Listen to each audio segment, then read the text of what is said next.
अस्सलाम वालेकुम, welcome back to my another video. आप देख रहे हैं किचन विद कौसर और किचन विद कौसर में आज बहुत ही मजेदार सी रेसिपी बनने लगी है। तो मेरी दुआ है अल्लाह ताला आपको और आपके अहल और यार को खुश रखे। और अगर मेरे चैनल को सब्सक्राइब नहीं किया तो सब्सक्राइब कर दे, साथ बेल आइकन के बटन को क्लिक कर दे। तो चलिए ये रेसिपी स्टार्ट करते हैं। बिस्मिल्लाहिर्रहमानिर्रहीम। चिकन लिया है मैंने 1 किलो।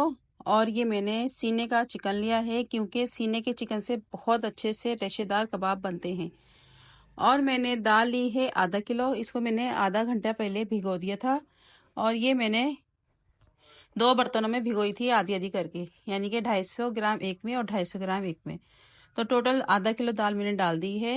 और आपने जो दाल वाला पानी होगा भिगो के जो रखते हैं वो साथ आपने डालना है, वो आपने लाजमी डालना है, आपकी दाल जल्दी गल जाएगी। मिर्चें ली है मैंने साबुत वाली 10-12, आप ज़्यादा भी ले सकते हैं। 2 बड़ी इलायची हैं, 4 लौंग हैं और 1 टीस्पून काली मिर्च साबुत वाली। तो ये डाल देंगे इसके अंदर। और अब इसमें डाल देंगे नमक 1 टेबल स्पून और ज़ीरा डाल देंगे सफ़ेद वाला 1 टेबल स्पून। आपने ज़ीरा साबुत डालना है और इसको करेंगे मिक्स। और मिक्स करके इसको हम, अगर पानी की ज़रूरत है तो हम इसमें पानी मज़ीद और डालेंगे।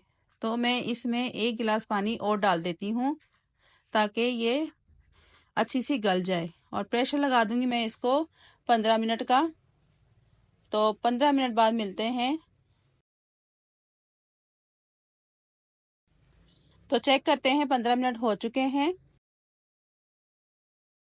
और ये बहुत अच्छी सी दाल और चिकन गल चुके हैं अल्हम्दुलिल्लाह। और इसको मैं अब आपको दिखाती भी हूँ, इसमें अभी पानी भी है और दाल चेक कराती हूँ। ये देखें गल चुकी है।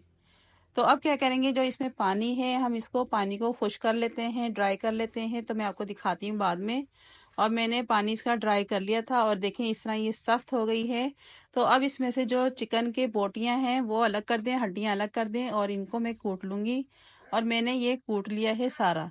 तो इसको आपने पीसना नहीं है, कूटना है कूंडी डंडे में। तो इस तरीके से आप कूटेंगे तो रेशे अलग अलग इसके नज़र आएंगे आपको। ये देखें ये रेशे नज़र आ रहे हैं। तो अब इसमें डालेंगे हरे मसाले। हरे मसाले में लिया है धनिया पुदीना 1-1 प्याली। और अदरक ली है मैंने 2 इंची का टुकड़ा, स्लाइस में काटा है अदरक। हरी मिर्च ली है 6-7, ये भी बारी बारी चॉप की हैं। और ये हरा धनिया है। तो ये चारों चीज़ें इसमें हम डाल देंगे।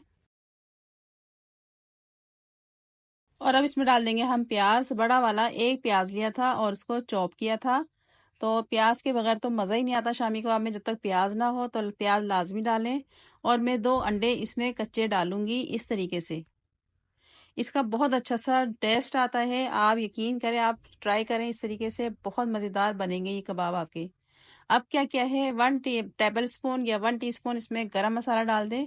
पिसा हुआ गरम मसाला डाला है। और इस पॉइंट पे आप नमक और मिर्च चेक कर सकते हैं, अगर कम है तो नमक और डाल लें आप।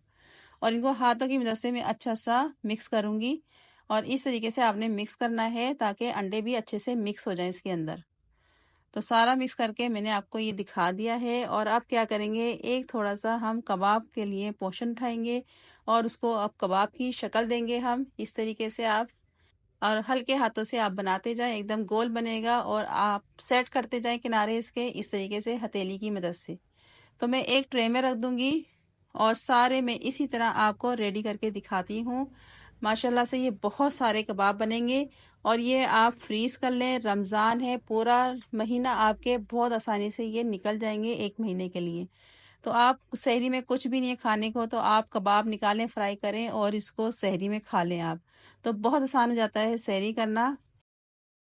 और देखिए मैंने सारे कबाब रेडी कर लिए हैं। आप इसको इसी तरह फ्रीज कर दें और जब ये थोड़े से सेट हो जाए तो आप एक जिप लॉक बैग में डाल के इसको रख दें फ्रीजर के अंदर। तो जब दिल करे आप निकाल के इसको फ्राई करके खा सकते हैं।